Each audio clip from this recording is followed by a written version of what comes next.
మన భారతదేశంలో తెలిసింది కదా, రెడ్ టేపిజం. రెగ్యులేటరీ టెక్నాలజీస్ ఎట్లుంటారంటే ఆయనకు 70 ఏళ్ళు ఉంటాయి, రే నేను చెప్పింది చేయాలి మీరందరూ, లేకపోతే మీకు అఫిలియేషన్ కట్ చేసేస్తా అని బెత్తం పట్టుకొని తిరుగుతూ ఉంటాడు పెద్ద మనుషులు లెక్క. ఈ జేఎన్టీ వాళ్ళు వీళ్ళతో ఎగలేమన్నట్టు.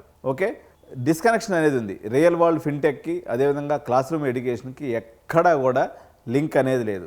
ఈరోజు సిబిఐటి అత్యంత నా ప్యార్కా దడకన్ కాలేజ్, అదేవిధంగా వాసవి కాలేజ్, ఇక్కడ చదివేటువంటి పిల్లల్ని బాబు ఒక్క ఫోన్పే ఎలా పనిచేస్తుంది, దీని యొక్క టెక్నాలజీ ఏంది, దాన్ని అనుకున్నటువంటి అంతరం ఏంది అని చెప్పేసి అట్లీస్ట్ ఆ ప్రయత్నం అనేది జరుగుతుందా అంటే అస్సలు మనకు సంబంధం లేదు. మనకు జనరల్ సిఎస్సి చదువుకోవాలా, విప్రో, ఇన్ఫోసిస్, టెక్ మహీంద్రా పోయి 10 లక్షలు ఉద్యోగం చేసుకోవాలా.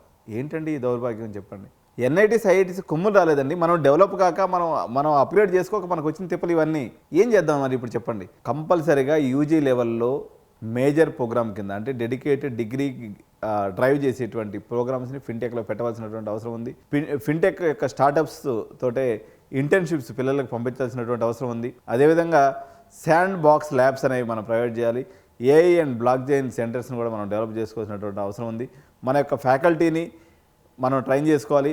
ఇండస్ట్రీ సర్టిఫికేషన్స్ని చేసుకునే విధంగా వాళ్ళని ప్రోత్సాహకాన్ని అందించాలి. అప్పుడే ఈ యొక్క గ్యాప్ అనేది ఇదవుతుందన్నమాట. భారతదేశము ప్రపంచం యొక్క ఫిన్టెక్ సూపర్ పవర్ అయ్యేటువంటి అవకాశం ఉంది. బట్ మన యొక్క విద్యా సంస్థ ఏదైతే ఉందో దీన్ని గుర్తించి దీన్ని పట్టుకోవాల్సినటువంటి అవసరం అయితే ఉంది.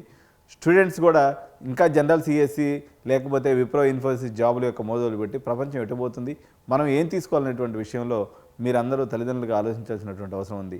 సో మన స్టూడెంట్స్కి హక్కు అండి, అది స్టూడెంట్స్ యొక్క హక్కు ఏంటి, ఫ్యూచర్ రెడీ కరికులం చదవడం అనేటువంటిది వాళ్ళ యొక్క హక్కు.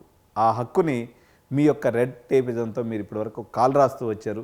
మీ యొక్క పద్ధతిని మార్చుకోవాల్సినటువంటి అవసరం అయితే ఉంది. ఓకే, డిజిటల్ ఫైనాన్స్కి అదేవిధంగా ఈ ఫిన్టెక్కి మన యొక్క కాలేజెస్ అన్నీ కూడా మారతాయని ఆశిస్తూ ఆ రకంగా పేరెంట్స్ కూడా మీరు ఆలోచించాలని తెలియజేసుకుంటూ ఇటువంటి మంచి ఫ్యూచరిస్టిక్ వీడియోస్ అన్నీ కూడా నేను మీకోసం ఎప్పటికప్పుడు అందిస్తూ ఉంటాను. కాబట్టి ఛానల్ని సబ్స్క్రైబ్ చేయటం, అదేవిధంగా ఈ ఫిన్టెక్నాలజీకి సంబంధించినటువంటి కోర్సులో చదివితే ఎలా ఉంటుందని మీరు అనుకుంటున్నారో కామెంట్ రూపంలో తప్పనిసరిగా తెలియజేయండి. ఫిన్టెక్ అనేది రాబోయే కాలంలో అన్ని కాలేజీలో కరికులంలో భాగం కావాలని చెప్పి కోరుకుంటూ థ్యాంక్ యూ సో మచ్. జై హింద్, జై భారత్.